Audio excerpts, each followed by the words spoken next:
Now I'm a procrastinator and I've always been, and I'm here telling you how to draw more. I'm so glad that I've overcame that period.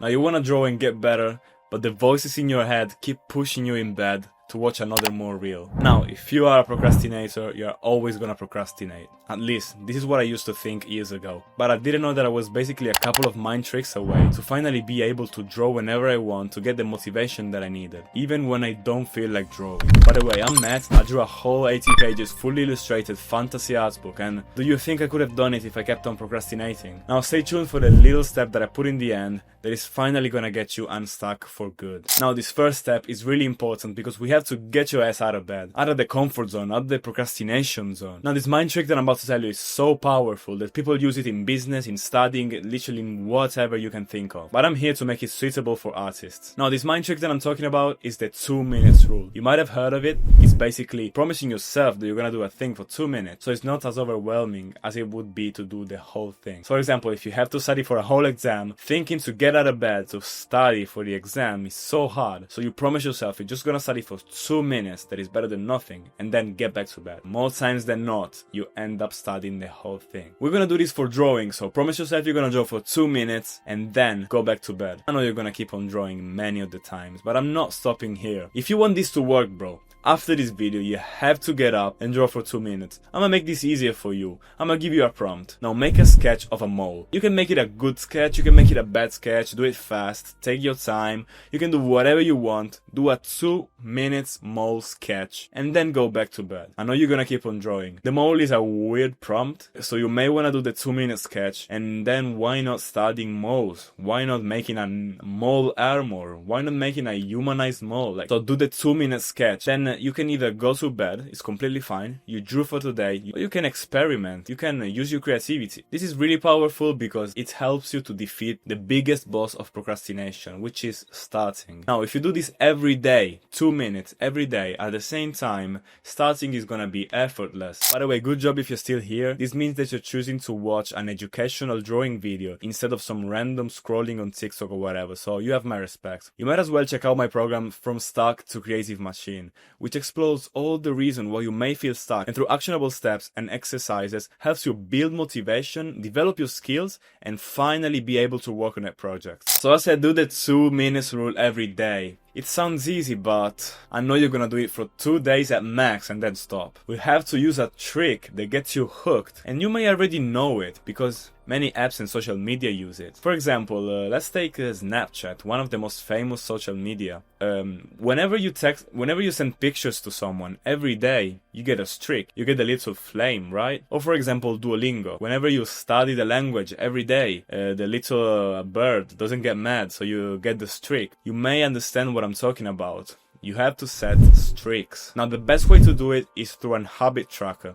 You can make one yourself, literally. I made it in here, you can't see it, but I took a piece of paper, wrote the numbers of the days, wrote the habits, and you can green tick whenever you do something that you had to do, or red X whenever you don't do the thing that you were supposed to do. And this is gonna make your brain upset to see the red big X on your wall whenever you don't do the thing. And it's also gonna give you motivation and dopamine to check the green tick whenever you do the thing that you were supposed to. So more than the reward that you get after you finish drawing, you also get the little reward of putting the green tick, and this is gonna make you beat procrastination. Now, even if you do this, you can skip days really easily, or you can even skip right away to do the habit tracker. You start it, you do 2 days, and then you skip the habit and you say, no, I'm not even doing this habit tracker thing anymore. To make sure that you don't skip it and higher the chances of you continuing this habit, you have to give yourself rules. Now, one of them can be never miss twice. This is so powerful because it allows you to skip once, and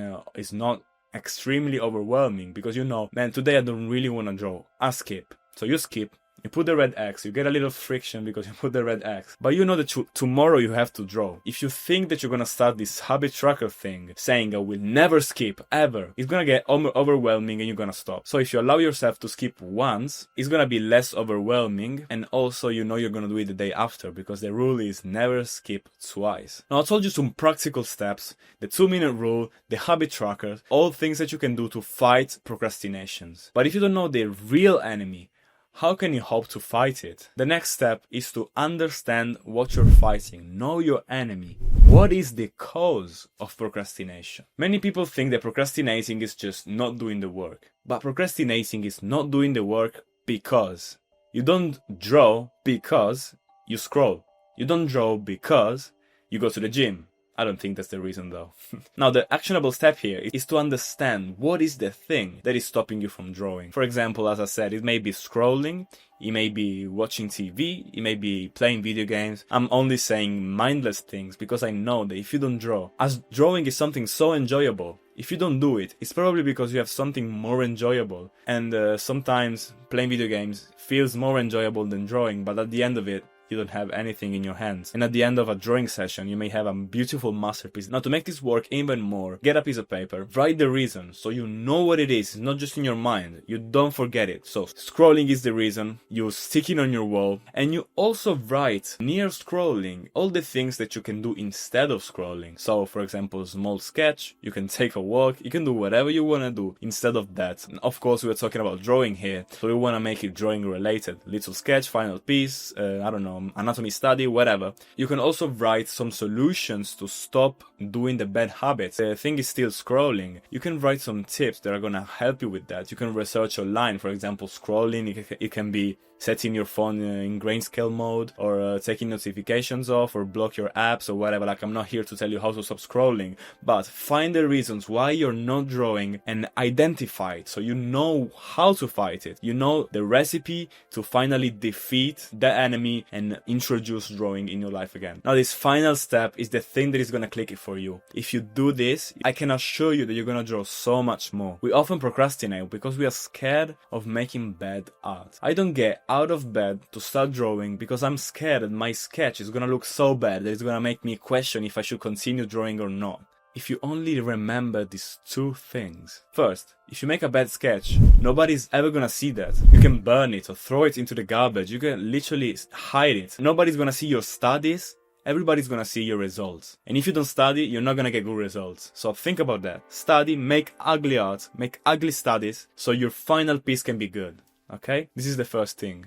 The second thing is that you often stop before your art gets good. I said it a couple of times already, but if you don't warm up, if you don't give your hands and brain time to adapt, to understand that you're in drawing mode, everything you do is gonna look ass, and you're gonna stop right away. But if you understand that it takes a few minutes to get used to draw and to warm your hand up, to finally produce some good stuff, you're gonna get past the sketches of shame and finally produce some good sketches that are gonna hype you up, and you can finally continue and make the good piece at the end. If you still feel stuck, remember to check out my program From Stuck to Creative Machine. Now, getting actually better at drawing is gonna help you even more, as you're gonna see that you get good and you wanna draw even more. So you can watch this video to know how I did it. If you're serious about your art, start following me, and see you in the next one.